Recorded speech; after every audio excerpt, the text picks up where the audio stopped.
Здравейте! Днес искам да пожелая 15 септември честит да е на всички, свързани с училището, малки, големи и по-големи момичета и момчета. Доброто идва. Защо го казвам? Преди време ми се случи така, че си загубих малко портмоне с флашки. Намира го млад човек, който решава да ме издири.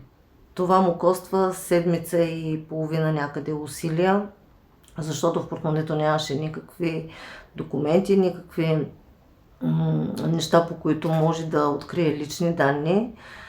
И така успях да се срещна с този млад човек. Благодарих му, надявам се подобаващо. Затова това някак си ми върна вярата в това, че доброто идва. Усилията, които полагаме в училище и в детските градини, предполагам, са доста, но не са и достатъчно. Родителите също полагат усилия, децата също търсят мярката за доброто, според мен.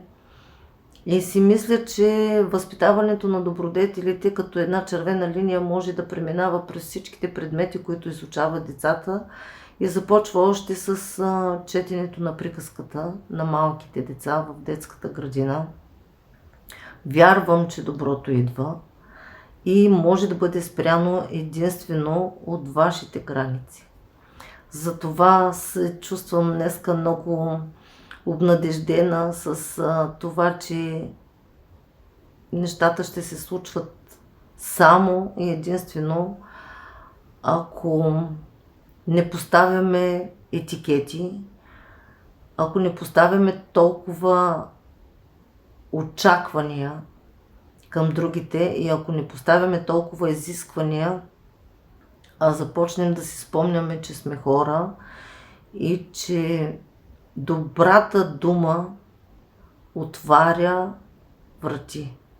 Доброто идва и е безгранично. Границите сме ние. Доброто идва. Хубав 15 септември на всички!